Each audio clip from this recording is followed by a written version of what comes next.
नमस्कार दोस्तों। तो आज मैं बात करता हूँ ABM module a unit 2 supply and demand. तो इस टॉपिक्स में हम देखेंगे कि किस तरीके से डिमांड और सप्लाई रोल प्ले करता है मार्केट में।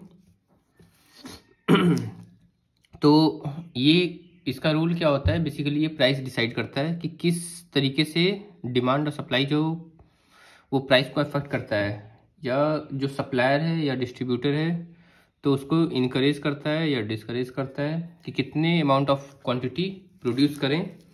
तो आइए इसको देखते हैं ऑब्जेक्टिव्स। ऑब्जेक्टिव्स में सबसे पहले हम इसके कॉन्सेप्ट की बात करेंगे, फिर डिमांड शेड्यूल क्या है, demand curve, market demand, then again supply side जाएंगे, सप्लाई शेड्यूल, सप्लाई कर्व, फिर हम इक्विलिब्रियम पोजीशन की बात करेंगे जहाँ पे सप्लाई कर्व और डिमांड कर्व ये दोनों इंटरसेक्ट करेगा, फिर लास्ट में प्राइस मैकेनिज्म की बात करेंगे। तो आपको पता है कि वेदर बेसिकली क्या होता है, आपको नहीं पता कि अभी बारिश होगी, अगले पल धूप हो जाएगी।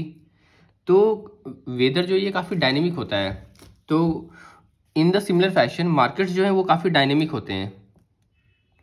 क्योंकि ये हमेशा कुछ ना कुछ चेंजेस किसी न किसी फॉर्म में क्या करते हैं, खुद को ये इवॉल्व करते हैं। तो इकोनॉमिक्स जो है, economics has a powerful tool for explaining such changes in the economic environment. तो जैसे हम वेदर इन्वायरमेंट के बारे में बताता है कि कब स्टॉर्म आएगा, काम ईयर कब होगा, इन द सिमिलर फैशन इकोनॉमिक्स के पास क्या है, काफ़ी पावरफुल टूल्स अवेलेबल हैं जो इकोनॉमिक इन्वायरमेंट में जो चेंजेस हो रहे हैं उसके बारे में क्या करता है, ये बताता है। तो इसको हम कहते हैं theory of supply and demand. तो इस थ्योरी का नाम है सप्लाई एंड डिमांड। तो ये थ्योरी क्या शो करता है, this theory shows how consumer preferences determine consumer demand for commodities. तो सप्लाई और डिमांड जो थ्योरी है ये बताता है कि किस तरीके से आपका जो कंज्यूमर है उसके प्रेफरेंसेस क्या कर रहे हैं, मार्केट में डिमांड को अफेक्ट कर रहे हैं। अगर सपोज कीजिए आज मैं मार्केट गया, मार्केट में भी ग्रेप्स का सीजन है, मैंने ग्रेप्स परचेस किए ½ kg, मेरी रिक्वायरमेंट थी 1 kg बट मैंने परचेस किया ½ kg। क्यों? क्योंकि ग्रेप्स मार्केट में क्या है, एट ए कॉस्टलियर रेट अवेलेबल है। तो प्राइस क्या कर रहा है, डिटरमाइन कर रहा है आपके डिमांड को। उसी तरीके से एग्जाम्पल हम देख सकते हैं कि the increase in the price of petrol occurred इधर बिकॉज ऑफ डिमांड। अब किसी भी प्रोडक्ट का प्राइस इंक्रीज होने के 2 रीजन हो सकते हैं, या तो उसका डिमांड ज़्यादा है या उसका सप्लाई कम है। अगर पेट्रोल आज की डेट में अगर 100 क्रॉस कर चुका है तो इसका रीजन ये हो सकता है, इसका पहला रीजन ये हो सकता है या तो इसका डिमांड इंक्रीज हुआ हो, क्योंकि डिमांड इंक्रीज होगा मार्केट में क्या होगा, उस कमोडिटी का शॉर्टेज होगा, प्राइस क्या होगा, ऑटोमेटिकली इंक्रीज होगा। या दूसरा रीजन ये हो सकता है कि डिमांड तो मेरे पास जो था वही है लेकिन सप्लाई जो है वो क्या हो गया, सप्लाई कम हो गया। तो ये एक फैक्टर क्या करता है, प्राइस को डिटरमाइन करता है। तो इस चैप्टर में फिर और हम क्या बात करेंगे, how the market price is determined where this 2 curves intersect. तो हम डिमांड कर्व और सप्लाई कर्व की बात करेंगे। तो डिमांड कर्व और सप्लाई कर्व जिस पॉइंट पे इंटरसेक्ट करेगा उस पॉइंट को हम बोलते हैं इक्विलिब्रियम पोजीशन। मतलब उस पर्टिकुलर पॉइंट पे जो आपका डिमांड है और सप्लाई है वो क्या है, बैलेंस पोजीशन में है। नेक्स्ट बात करते हैं डिमांड शेड्यूल। तो डिमांड शेड्यूल का मतलब ये हुआ कि आपको पता है कि जब हम मार्केट में कोई भी सामान परचेज कर रहे हैं तो price play an important role in purchasing the commodity. तो जो भी हम कमोडिटी परचेज कर रहे हैं ये लोग जो डिसाइड करते हैं, प्राइस क्या करता है, एक इंपॉर्टेंट रोल प्ले करता है। अगर किसी आर्टिकल या किसी कमोडिटी का प्राइस अगर हाइयर है, हम क्या कर रहे हैं, इसमें अदर फैक्टर्स को भी कंसीडर नहीं कर रहे हैं, other factors are being kept at constant. Other factors क्या होता है मैं भी फर्दर बताऊंगा। तो अगर हम प्राइस की बात कर रहे हैं तो प्राइस अगर हाइयर है उस पर्टिकुलर केस में क्या होगा, कंज्यूमर्स क्या करेंगे, लो अमाउंट परचेज करना चाहेंगे। जैसे मैंने आपको एग्जांपल दिया अभी ग्रेप्स का और मार्केट में अगर उसकी लोअर प्राइस होगी तो उसका क्या होगा, नंबर ऑफ यूनिट्स क्या करेंगे, हम बाई करेंगे। जैसे सपोज कीजिए हम एप्पल का एग्जांपल लेते हैं। अगर मैंने आज मार्केट में एप्पल 120 रुपीज़ दे रहा है जो नॉमिनल रेट है, तो मैं क्या करूँगा, मैंने 2 kg परचेज़ किया, कल यही एप्पल 120 से अगर 200 हो जाता है तो मेरा जो डिमांड है अगेन उसके क्या होगा, कंपैरिजन में डिक्रीज करेगा। तो इसको हम समझते हैं, एग्जांपल के साथ समझते हैं। जो मैंने एप्पल के एग्जांपल की बात की, तो यहाँ देखिए ये मैंने एक टेबल है, ये डिमांड शेड्यूल है किसका, एप्पल का। यहाँ पे क्या है, प्राइस पर बॉक्स, यहाँ क्वांटिटी डिमांडेड। क्वांटिटी डिमांड किसमें है, million of boxes per year में कितने मिलियन ऑफ बॉक्सेस की रिक्वायरमेंट होती है, डिमांड होती है, उसकी बात कर रहे हैं। तो हम बात करते हैं पॉइंट ए की। तो पॉइंट ए की अगर बात करें तो यहाँ पे हम देख रहे हैं कि प्राइस रुपीज पर बॉक्स, अगर हम सपोज कीजिए एप्पल की प्राइस 500 रुपीज है, इट मीन्स ये काफी कॉस्टली है। तो अगर ये काफी कॉस्टली साइड है तो क्या होगा, मेरा डिमांड देखिए पर ईयर जो मेरा डिमांड है 9 मिलियन बॉक्सेस। अगेन अगर हम प्राइस 200 लेते हैं तो मेरा डिमांड देखिए, डिमांड क्या हो गया मेरा 15 मिलियन ऑफ बॉक्सेस। तो हम यहाँ पे क्या देख रहे हैं कि एक सर्टेन प्राइस पे क्या हो रहा है, मेरा डिमांड वैरी कर रहा है। तो ये मेरा क्या है, प्राइस और क्वांटिटी का relation. At each market price consumers will buy a certain quantity of apples, as the price of apple fall the quantity of apple demanded will rise. जैसे ही आपका प्राइस क्या हो रहा है, ये फॉल कर रहा है, ये डाउनवर्ड्स हो रहा है, तो यहाँ पे क्या हो रहा है, जो मेरा क्वांटिटी है वो क्या हो रहा है, वो इंक्रीज कर रहा है। 9 से 10, 10 से 12, ये क्या हुआ, क्वांटिटी इंक्रीज हुआ। तो ये था डिमांड शेड्यूल। अब बात करते हैं डिमांड कर्व। तो डिमांड शेड्यूल में मैंने देखा क्या कि जैसे ही प्राइस डिक्रीज होगी तो क्वांटिटी डिमांडेड क्या होंगे, वो इंक्रीज होंगे। नेक्स्ट बात करते हैं डिमांड कर्व की। तो जो ग्राफिक, ये जो मेरा डिमांड शेड्यूल है, इसको अगर ग्राफिकल फॉर्म में हम रिप्रेजेंट करते हैं, that is known as demand curve. तो हम क्या करेंगे अगेन जब हम कर्व की बात करेंगे तो मेरे पास 2 एक्सिस होगा, एक्स एक्सिस वाई एक्सिस। तो हम क्या करेंगे, जो हॉरिजॉन्टल एक्सिस है जिसको हम एक्स एक्सिस बोलते हैं, उस एक्सिस पे हम क्या करेंगे, क्वांटिटी डिमांडेड। और वाई एक्सिस जो होगा ये हम सपोज कीजिए लेते हैं, ये मैं बात कर रहा हूँ एक्स, ये मेरा वाई, ये हो जाएगा क्वांटिटी डिमांडेड और ये मेरा हो जाएगा प्राइस, जो मैं भी नेक्स्ट पेज में आपको दिखाऊंगा। तो यहाँ पे देखिए, और ये आप देखेंगे कि क्वांटिटी को मैंने हॉरिजॉन्टल एक्सिस में डाल दिया, प्राइस को डाल दिया वर्टिकल एक्सिस में। Now the quantity and price are inversely related. जैसे यहाँ पे आप देख रहे हैं, ये क्या इनवर्सली रिलेटेड है, जितना प्राइस डिक्रीज हो रहा है ये क्या हो रहा है, ये इंक्रीज कर रहा है। इसका मतलब हम बोल सकते हैं कि अगर Q goes up when P goes, Q means what, quantity goes up when P goes down। Price जब डाउन हो रहा है, मेरा क्वांटिटी क्या हो रहा है, इंक्रीज कर रहा है। तो ये जो रिलेशन है, जब प्राइस डिक्रीज कर रहा है क्वांटिटी इंक्रीज कर रहा है, इसको हम बोलते हैं law of downward sloping demand. ठीक है, तो यहाँ law of downward sloping demand इसकी बात करते हैं। When the price of a commodity is raised and other things being constant, बार बार आप देख रहे हैं other things being constant, other things के बारे में बात करूंगा जब ये टॉपिक के बाद नेक्स्ट मूव करूंगा। Other things means external factors other then the demand. तो यहाँ पे क्या देख रहे हैं कि अगर प्राइस हम रेज करते हैं तो buyers tend to buy lesser of the commodity and vice versa. Next है quantity demanded tend to fall as price rises for 2 reason. अब हम बात करते हैं जो प्राइस राइज कर रहा है, अगेन इसके क्या हो सकते हैं, 2 रीजन हो सकते हैं। और क्वांटिटी जो फॉल कर रहा है अगेंस्ट प्राइस, पहला रीजन तो हो गया कि मेरा प्राइस, यहाँ देखिए प्राइस जब राइज कर रहा था तो मेरा क्वांटिटी फॉल हो रहा है। तो एक तो रीजन हो सकता है कि प्राइस मेरा इंक्रीज हुआ, उसके कारण ये क्या हुआ, डिमांड कम हो गया, क्योंकि लोग जो पहले खरीदना चाह रहे थे, पहले जितना खरीदते थे, पहले जितनी कैपेबिलिटी थी उनकी, उसके हिसाब से आप कम परचेज कर रहे हैं। दूसरा फैक्टर हो सकता है, यहाँ पे बात करते हैं सब्स्टिट्यूशन इफेक्ट। तो यहाँ पे मैं 2 रीजन की बात करूँ, पहला हम बात करते हैं सब्स्टिट्यूशन इफेक्ट की। तो अगर सब्स्टिट्यूशन इफेक्ट की बात करें तो अगर सपोज कीजिए मार्केट में आप जाते हैं नाइकी का शूज़ परचेस करने के लिए।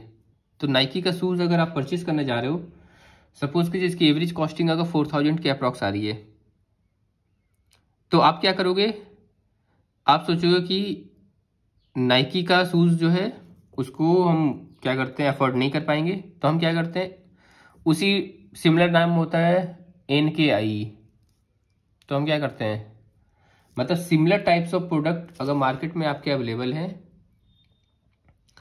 तो बहुत लोग क्या करेंगे, वो नाइकी के नाम पे NKI को बेच देंगे, बोलेंगे ये 1000 में हम दे देंगे आपको, और बहुत लोग इस झांसे में फंस भी जाते हैं। लेकिन अगर हम कंपेयर एक्चुअल करेंगे तो नाइकी का कंपेयर किससे करेंगे, पूमा के साथ कर सकते हैं, एडिडास के साथ कर सकते हैं। लेकिन हम क्या देख रहे हैं कि अगर एडिडास में अगर प्राइस डिक्रीज हुआ, अगर 4000 में मिल रहा था नाइकी का, एडिडास का अगर 3000 मिल रहा है, तो I will go for Adidas. क्यों? क्योंकि मुझे क्वालिटी असर्टेन करना है, और साथ ही साथ क्या है, मैं सेम प्राइस में मेरा जो बजट है उसमें वो कवर हो रहा है। तो यहाँ पे है, for instance when the price of particular goods rise I will substitute other similar goods.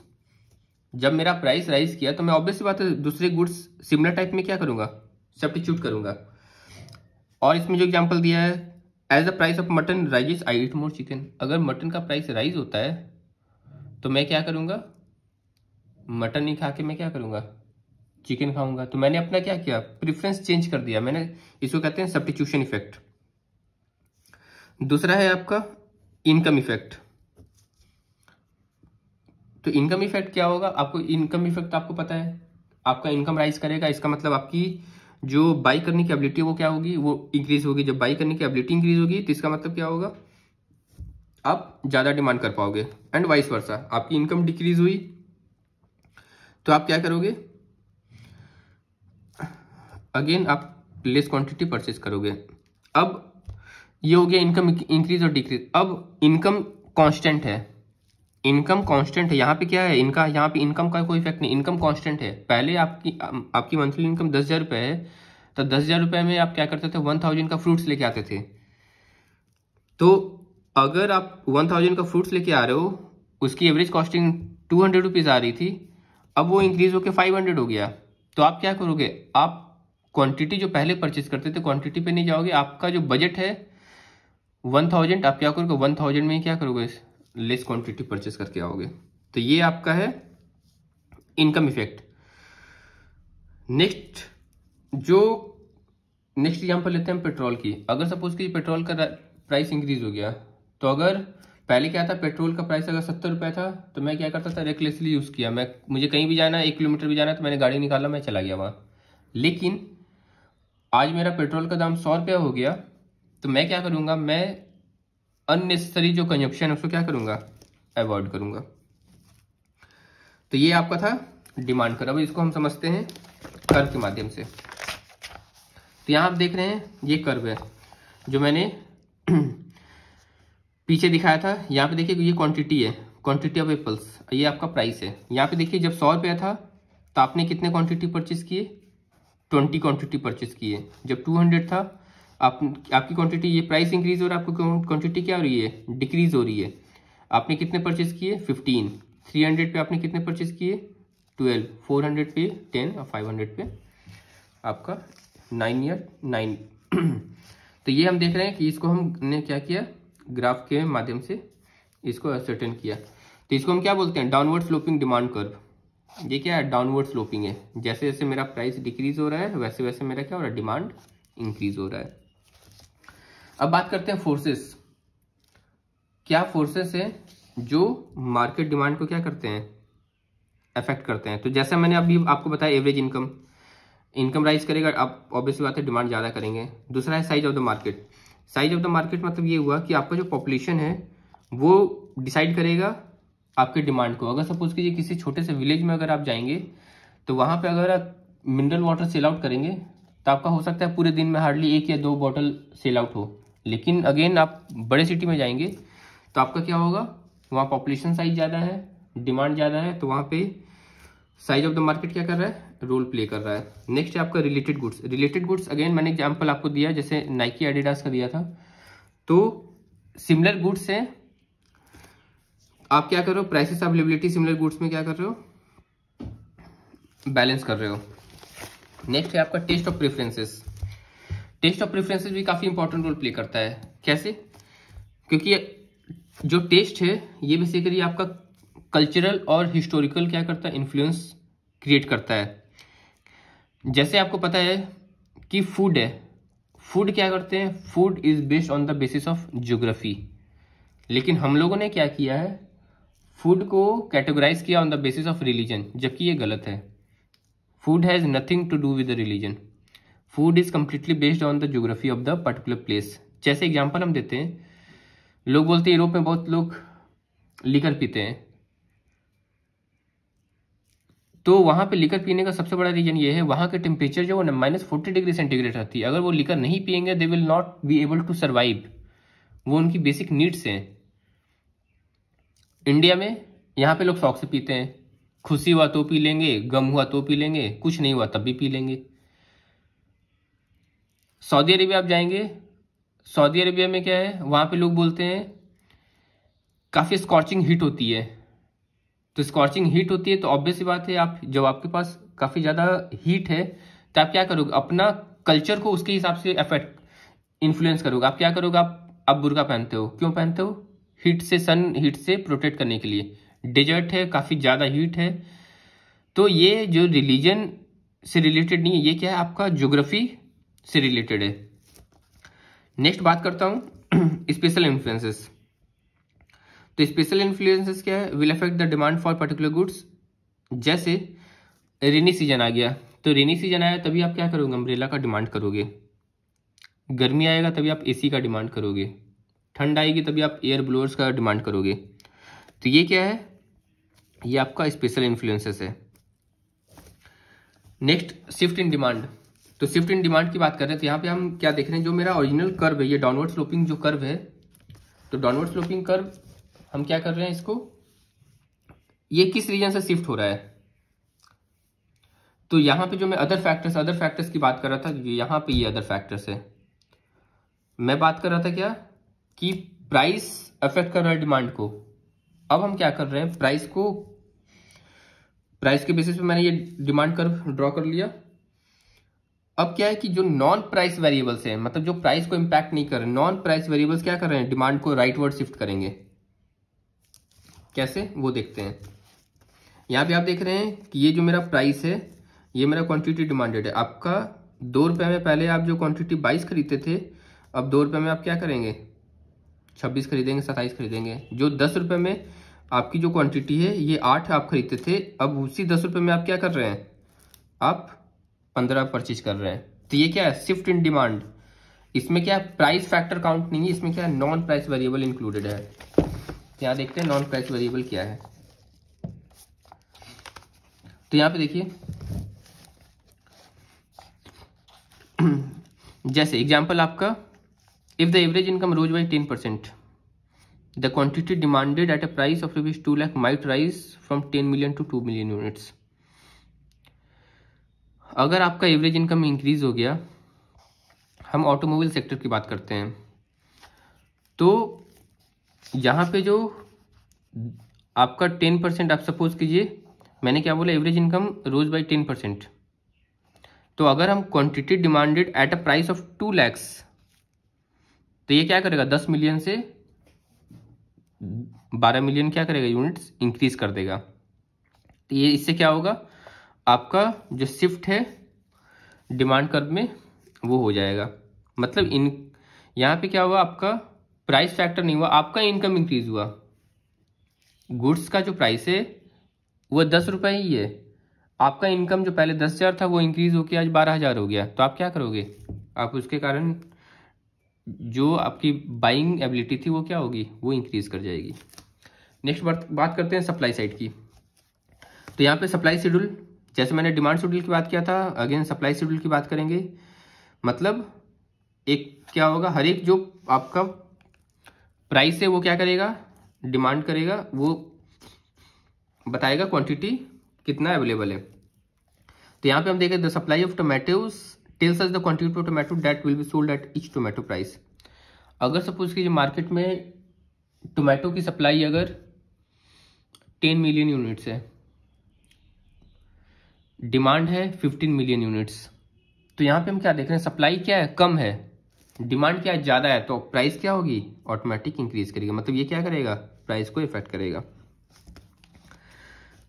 Next इसको हम कर्व के फॉर्म में अगर देखेंगे तो यहाँ पे अगेन देखिए, ये सप्लाई शेड्यूल, जैसे हमने डिमांड शेड्यूल देखा था वैसे ही यहाँ पे क्या है, सप्लाई शेड्यूल है। सप्लाई शेड्यूल में क्या है, यहाँ पे आपका प्राइस है, क्वांटिटी अगेन आपका देख रहे हैं, प्राइस पर बॉक्स अगर 500 था, क्वांटिटी सप्लाई आप कितना कर रहे थे, 18, प्राइस पर बॉक्स आपका 100 हुआ, क्वांटिटी सप्लाई आपका क्या हो गया, और कम हो गया, प्राइस आपका 300 था, आपका क्या हो गया, क्वांटिटी सप्लाइड 12।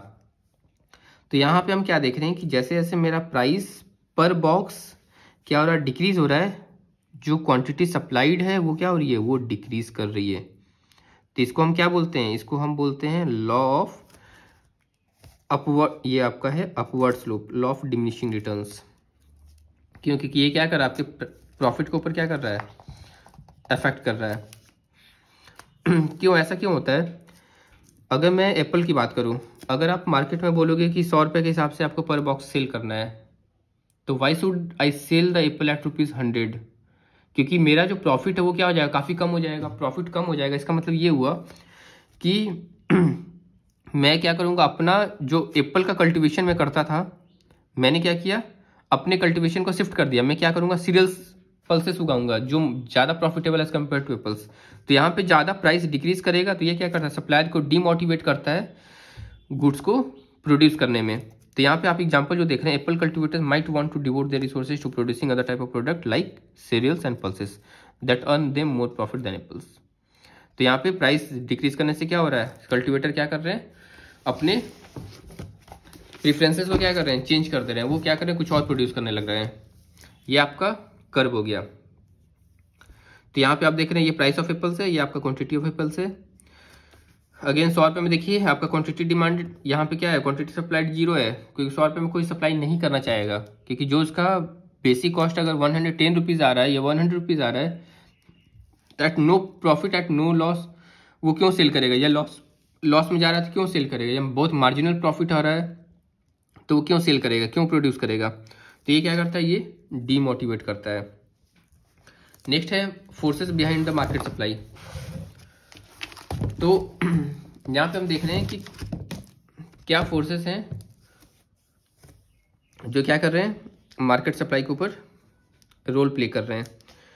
तो यहाँ पे producers supply commodities for profit and not for fun और चैरिटी। जैसे मैंने यहाँ पे एग्जांपल एप्पल का दिया, 100 रुपये में अगर वो बिजनेस कर रहा है, he is not doing business for the charity, वो बिजनेस कर रहा है किसके लिए, वो बिजनेस कर रहा है प्रॉफिट के लिए। तो producer supply commodities for profit and not for fun और चैरिटी। और इसमें जो कॉस्ट ऑफ प्रोडक्शन ये क्या करता है, ये काफ़ी इंपॉर्टेंट रोल प्ले करता है। कॉस्ट ऑफ प्रोडक्शन के हिसाब से क्या होगा आपका, आप गुड्स की प्राइस डिसाइड करोगे और उसके हिसाब से आप क्या करोगे, जितने अमाउंट ऑफ गुड्स जो है वो मार्केट में प्रोड्यूस कर पाओगे। नेक्स्ट है आपका production cost primarily determined by the prices of inputs and technological advances. Prices of input, obvious सी बात है, जब आपका लैंड लेबर कॉस्ट अगर आपका ज़्यादा होगा, टेक्नोलॉजिकल एडवांसेस आपके पास नहीं होंगे, तो आपका क्या होगा, आपका कॉस्टिंग ज़्यादा होगा। जो गुड्स कंपनी ए 10 रुपये में प्रोड्यूस कर रही है, आप उस गुड्स को अगर 15 रुपये में प्रोड्यूस कर रहे हो, again in the competitive market आप क्या हो जाएगा, पीछे हो जाओगे, क्योंकि वो क्या कर रही है, 10 रुपये प्रोड्यूस करके वो 15 रुपये में सेल आउट कर रही है, आप 15 रुपये में प्रोड्यूस करके आप 20 रुपये में सेल आउट कर रहे हो। तो लोग क्या करेंगे, लोग 15 रुपये वाला परचेस करेंगे, ना कि 20 रुपये वाला। तो यहाँ पे सबसे इंपॉर्टेंट रोल हो जाता है prices of input and technological advances. ये काफ़ी इंपॉर्टेंट रोल प्ले करता है प्रोडक्शन कॉस्ट को डिटरमाइन करने में। लेबर हो गया, एनर्जी हो गया, मशीनरी हो गया। टेक्नोलॉजिकल एडवांसेस क्यों, क्योंकि अगर सपोज कीजिए अगर आप ह्यूमन लेबर यूज़ कर रहे हैं तो वो क्या होता है, वो काफ़ी कॉस्ट इंटेंसिव होता है। लेकिन अगर टेक्नोलॉजिकल एडवांसमेंट के साथ आप काम कर रहे हैं, आप रोबोट्स यूज़ कर रहे हैं, तो वो क्या करेगा, वो मोर प्रिसीजन के साथ काम करेगा, आपके गुड्स की क्वालिटी को क्या करेगा, इंप्रूव करेगा, और आप क्या करेंगे, एट ए चीपर रेट उसको मार्केट में प्रोड्यूस कर पाएंगे। और साथ ही साथ नंबर ऑफ क्वांटिटीज, अगर आप मैनुअल प्रोड्यूस करते हैं पूरे दिन में 2, तो आप विद द टेक्नोलॉजिकल एडवांसमेंट आप क्या कर सकते हैं, 5 या 10 प्रोड्यूस कर सकते हैं। तो ये आपका है forces behind the market supply.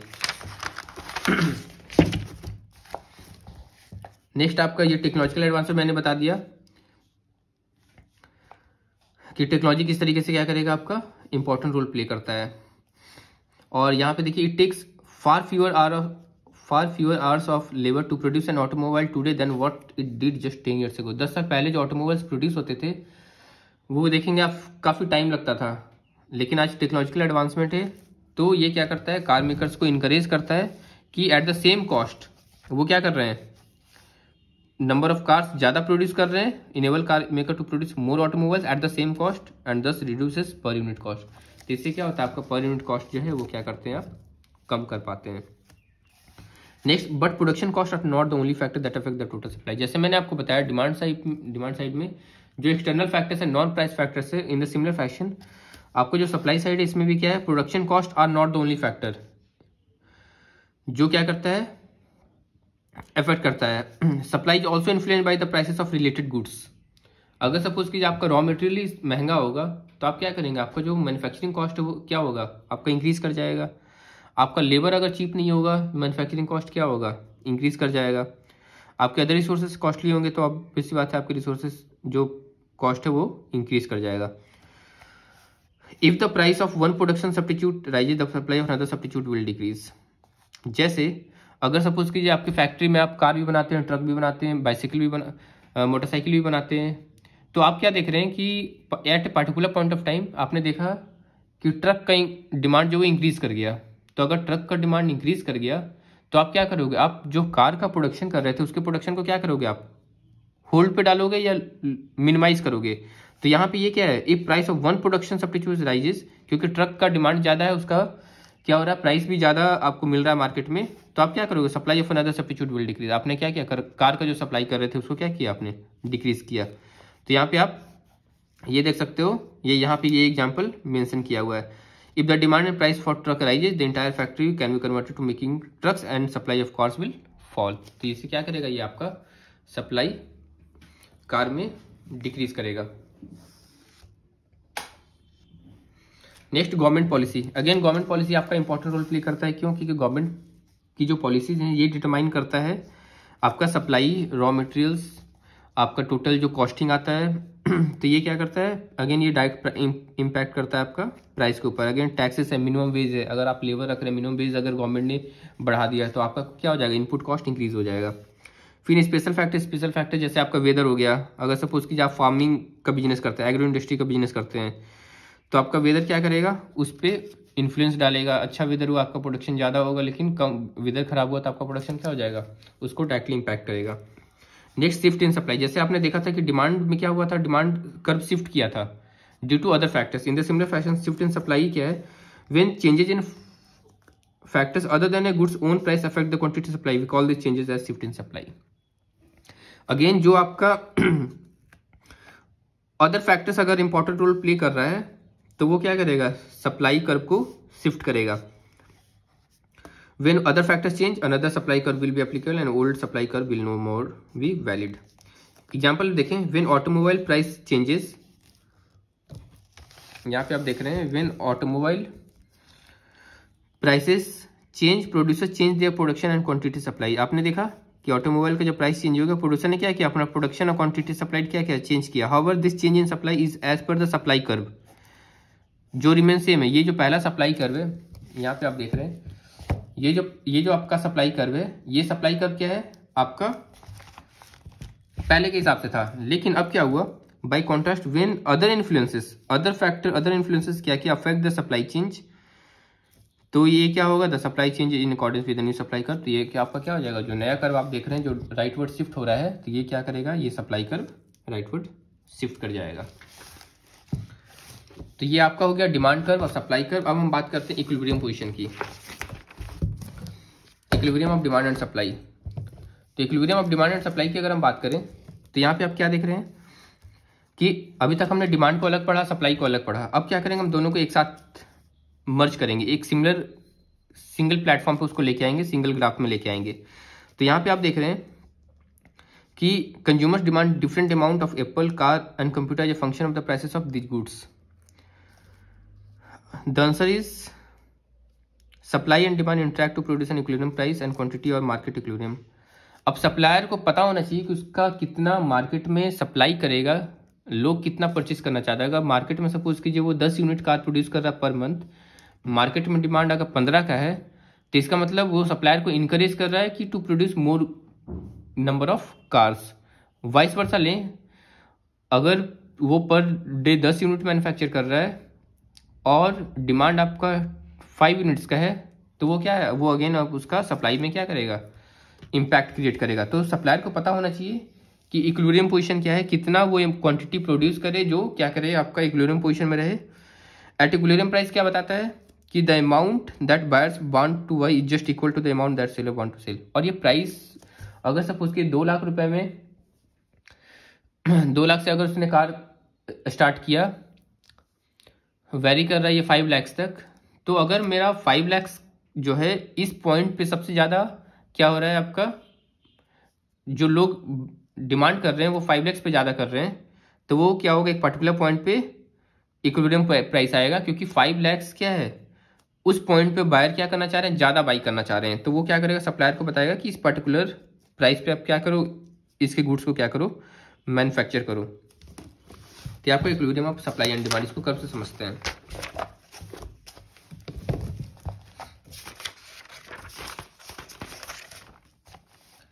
तो यहाँ पे देख रहे हैं टू फाइंड द मार्केट, ये आप देख रहे हैं, ये जो मैंने आपको सप्लाई एंड डिमांड को दोनों को क्या किया, सिंगल पॉइंट पे लाया। अब यहाँ पे देखिए 500 रुपीज़ में जब आपने एप्पल परचेज किया, एप्पल का प्राइस रखा था आपका, क्वांटिटी डिमांडेड क्या था 9, लेकिन क्वांटिटी सप्लाइड क्या है 18।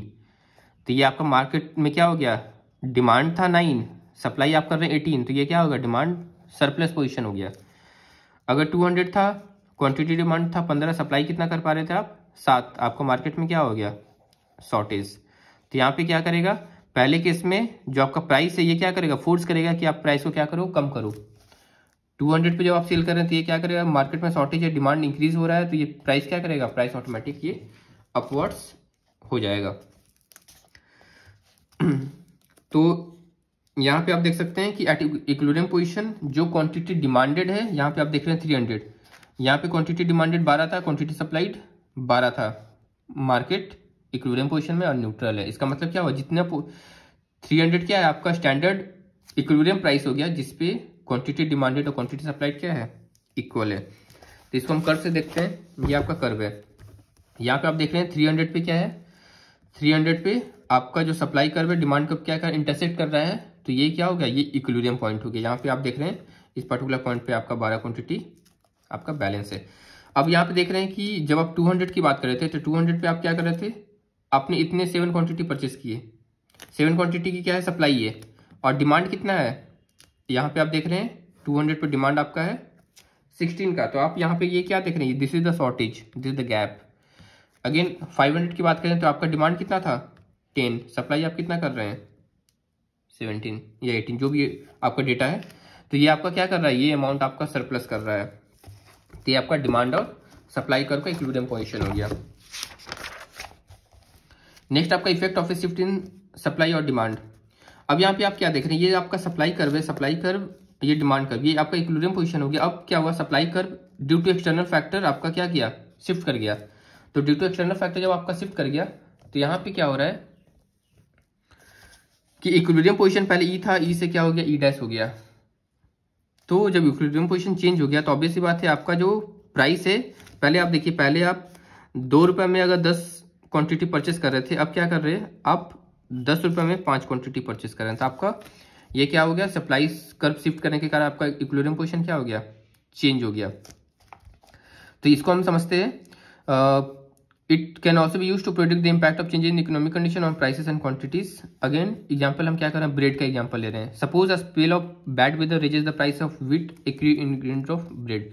आप ब्रेड बनाते हैं, वेदर खराब हो गया, वेदर क्या एक्सटर्नल फैक्टर, तभी तो सप्लाई कर्व शिफ्ट करेगा। तो एक्सटर्नल फैक्टर क्या कर रहा है, इसके प्राइस को इम्पैक्ट क्रिएट किया, जो रॉ मटेरियल था इसका व्हीट, वो क्या हो गया, वो इंक्रीज कर गया इसका प्राइस। तो जब इसका प्राइस इंक्रीज कर गया, तो यहाँ पे क्या देख रहे हैं कि ये जो सप्लाई कर्व था ये क्या हो गया, लेफ्टवर्ड्स शिफ्ट कर गया। This is illustrated in figure where the bread supply curve has shifted from S to S dash S.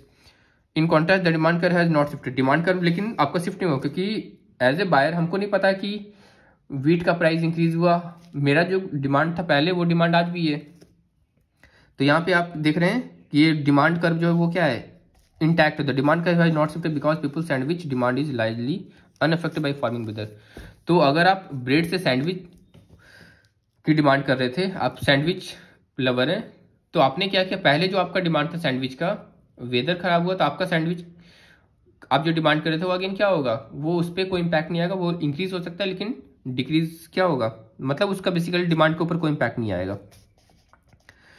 तो ये आपका ये सप्लाई कर्व का न्यूक्लियरम पोजीशन क्या हो जाएगा। यहाँ अगेन आप देख सकते हैं the harvest causes baker to produce less bread at a old price.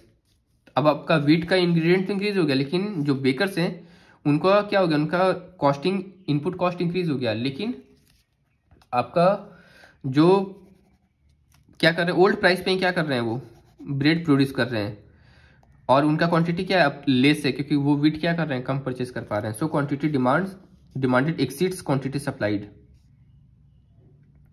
तो अगर ओल्ड प्राइस पे वो क्या कर रहे हैं बना रहे हैं, तो क्वांटिटी डिमांडेड क्या है, क्वांटिटी सप्लाइड से एक्सीड कर रहा है। The price of bread theory rises encouraging production and their rising quantity supply. Again आपका प्राइस जब राइज करेगा, प्रोडक्शन इंक्रीज, वो क्या करेगा, सप्लायर को इंक्रीज करेगा और फिर उसके हिसाब से कंजप्शन होगा। तो ये आपका था सप्लाई कर्व और डिमांड कर्व। नेक्स्ट हम बात करते हैं, यहाँ पे आप देख रहे हैं कि जो कर्व शिफ्ट हुआ, it raises prices and by the law of downward sloping demand lowers quantity demanded. यहाँ पे आपका जो डिमांड था वो क्या हो गया, वो लो हो गया। क्यों, क्योंकि प्राइस क्या हो गया, इंक्रीज हो गया, क्योंकि इनपुट कॉस्ट जो था वो इंक्रीज हो गया। नेक्स्ट बात करते हैं डिमांड शिफ्ट। यहाँ पे आप देख रहे हैं ये डिमांड कर्व है। Again due to external factor आपका क्या हुआ, आपका फैमिली का इनकम इंक्रीज हो गया। तो फैमिली का इनकम जब इंक्रीज हो गया तो आप क्या देख रहे हैं कि आपका जो डिमांड्स जो आप प्रोड्यूस कर रहे थे, जो आप डिमांड कर रहे थे, वो क्या होगा, डिमांड आपका ज़्यादा हो जाएगा। तो डिमांड कर्व क्या होगा, due to external factor shift कर गया राइट वर्ड्स। सप्लाई क्या है, इंटैक्ट। अगेन इक्विलिब्रियम पोजीशन क्या हो गया, ई से ई डैश आ गया। तो यहाँ पे आप क्या देख रहे हैं कि as a demand shift in which at every price consumer demand higher quantity of bread. आपका क्या है, पहले जितना आप परचेज कर रहे थे, आपका इनकम इंक्रीज होने के कारण क्या हुआ, उसी प्राइस पे क्या करें आप ज़्यादा डिमांड परचेज कर रहे हैं। तो यहाँ पे देखिए demand shift, the demand shift produces a shortage of bread at the old price. अब डिमांड शिफ्ट के कारण क्या हो, डिमांड आप ज़्यादा कर रहे हैं तो आपका ब्रेड का क्या हो जाएगा, मार्केट में शॉर्टेज हो जाएगा। मार्केट में शॉर्टेज हो जाएगा तो बेकरीज में क्या होगा, काफ़ी लंबी लाइन लगेगी। तो यहाँ पे क्या करें, prices are bid upward until supply and demand come into balance. तो प्राइसेस क्या होंगे, यहाँ पे आप देख रहे हैं प्राइस इस पोजीशन पे क्या है, जब आपका ये कर्व शिफ्ट हो रहा था, ये देखिए प्राइस ये क्या हो रहा है, इंक्रीज हो रहा है। और इस पर्टिकुलर पॉइंट पे जब तक अगला इक्विलिब्रियम नहीं पहुंचता तब तक वो क्या होगा, इक्विलिब्रियम पोजीशन पे नहीं आएगा, बैलेंस पोजीशन पे नहीं आएगा। For both example of shift in supply and shift in demand, a variable underlying the demand और supply curve has change. In the case of supply there might have been a change in technology और input prices. Supply में हमने देखा कि technology input prices पे क्या हो रहा है, इंपैक्ट कर रहा था। डिमांड में क्या हुआ, one of the inflation affect consumer demand, जो क्या था आपका इनकम या पॉपुलेशन, अचानक से उस सिटी का पॉपुलेशन बढ़ गया तो डिमांड क्या हो जाएगा, इंक्रीज कर जाएगा, या आपका टेस्ट चेंज हो गया, जो मैंने पीछे जो फैक्टर्स अदर फैक्टर्स की बात की थी। तो इस तरीके से आप ये देख रहे हैं डिमांड और सप्लाई कर्व पे इम्पैक्ट कर रहा है। नेक्स्ट आपका इसका लास्ट टॉपिक है interpreting changes in price and quantity. तो यहाँ पे ये आपका डिमांड कर्व, ये आपका राइटवर्ड शिफ्ट किया, ये आपका सप्लाई कर्व है। तो यहाँ पे आप क्या देख रहे हैं, जो शिफ्टिंग हो रहा है, यहाँ पे इक्विलिब्रियम पोजीशन पहले जो 10 पे था, अब ये क्या हो गया 15 पे जाके इक्विलिब्रियम हो गया। तो यहाँ पे आप देख रहे हैं व्हेन प्राइसेस और quantity change in a market does the situation reflect change on the supply side और डिमांड साइड। तो जब प्राइस या क्वांटिटी मार्केट में चेंज होता है तो क्या वो सिचुएशन जो है वो डिमांड साइड सप्लाई साइड को क्या करता है, रिफ्लेक्ट करता है। हाँ, वो डिपेंड करता है सिचुएशन कैसा है। एग्जाम्पल लेते हैं, अ rise in price of bread accompanied by decrease in quantity. Price क्या हो गया, इंक्रीज हो गया, क्वांटिटी क्या हो रहा है, डिक्रीज हो रहा है। Suggest that the supply curve has shifted left, a rise in price accompanied by increase in quantity indicate that demand curve for bread has probably shifted to the right. ये जो मैंने आपको पहले बताया सेम वही है।